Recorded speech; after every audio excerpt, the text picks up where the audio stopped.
everyone. I'm here to give you my take on episode 9, which was our New York City challenge, and it was a great one, I thought. And I'm coming to you wearing a pair of jeans at my Liz Claiborne Inc. office because we're cleaning, because we're moving to a different floor. We don't know which floor, and we don't exactly know when we're moving, but we decided to get ahead of all this. But we're moving soon. And I have a big Band-Aid on my hand due to a visit to my dermatologist. But all will be well. It's what happens when you have really fair skin. But that's a whole other video, which I'll get into another time.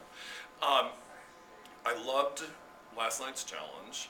I don't know that the designers did, because of course it was a team challenge. And we only have 8 designers now, so we have half the number we began with. So we had team Anthony, it was Anthony and Maya, team Amy and Jonathan, of course, team Emilio, who chose Seth Aaron, and team Jay, who was paired with Mila. And we sent them off to their destination neighborhood, and the only thing I regret is that I wasn't able to go with them. I would have loved to, but I would have been a big shrieking nag behind them too. Look at this, look at that!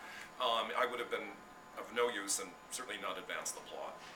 So I met them later at Mood and gave them their $300 budget, and those of you who watched the show know that they were to create 2 looks, a day look and an evening look.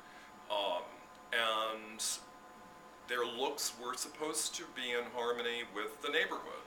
So Emilio and Seth Aaron had Harlem, Mila and Jay had the East Village, Anthony and Maya had Chinatown, and Amy and Jonathan had the Upper East Side. So, let me cut to the chase. I knew going into this that this would be difficult to judge, and at this point, I think I even say it on the show, the designers remaining are the creme de la creme. So everyone's good.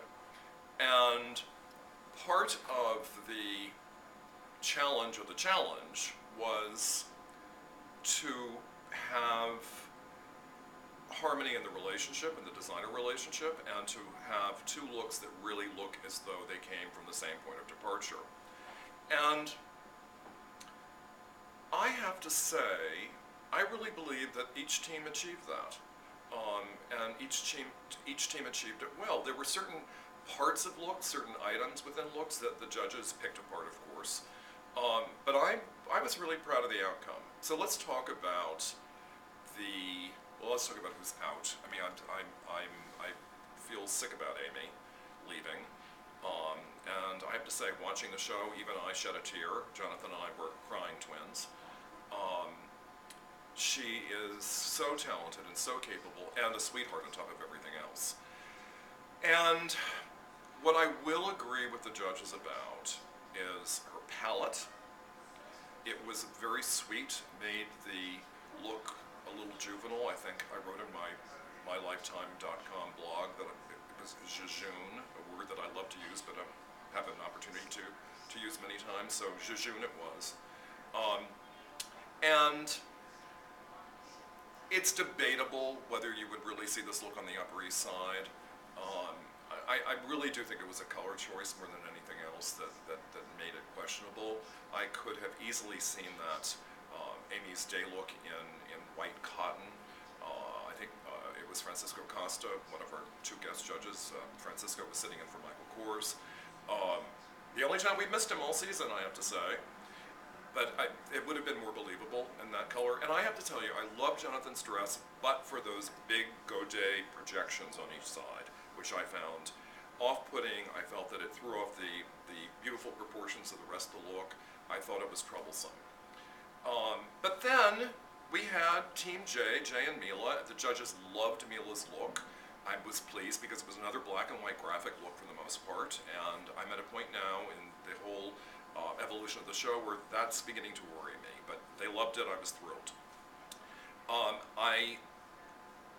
But we all know that the tank top that Jay designed was a bit of a throwaway. It was a tank top, and not a very well-fitting tank top at that.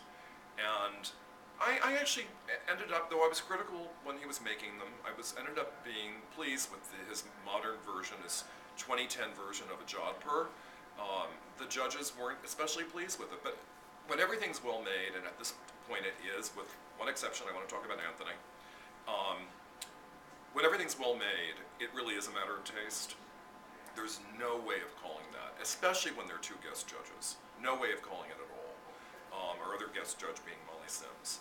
So, Anthony, I mean, I was delighted that the evening dress went past the judges unscathed. They actually liked the look.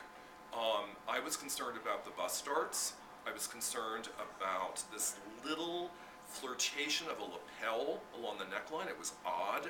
And I was very concerned about the uneven hem. They didn't see a thing, or at least they didn't say a thing. And Nina, I mean, do you think she's going to hold anything back? No. So my worries were for naught. And they were enraptured with the accordion pleated fabric that cascaded in an amorphous way around the dress. And they loved the day look as well. Great. I thought the day look was a little too basic. So they were in the top two. I am babbling. I am thinking, good heavens, Tim. Okay, on to our winners. Team Emilio. I liked the looks very much. I really thought, when I heard Nina say that she thought that Emilio did not step up to the plate as much as he could have and did work that was less than his capabilities, I thought, oh, Team Anthony's going to win. But no, Team Emilio won. And I will say deservedly so. I love the day look that Seth Aaron created. And I found Emilio's evening look to be, the word I'll use is fine. Not raving enthusiasm here. It was fine. So, oh, and they both won. So that's the good news. Emilio and Seth Aaron were winners. That's unprecedented on the show. We've never given the win to two people. So hooray. And watch us next week. What's next week's challenge? Oh, I know. It's a good one. And so another unprecedented challenge. Well, it's an unprecedented challenge with an unprecedented outcome in terms of design work. And it was a lot of work, a whole lot of work, and a lot of unknown quantities while the work was developing. You'll see. Thank you, everybody. Bye.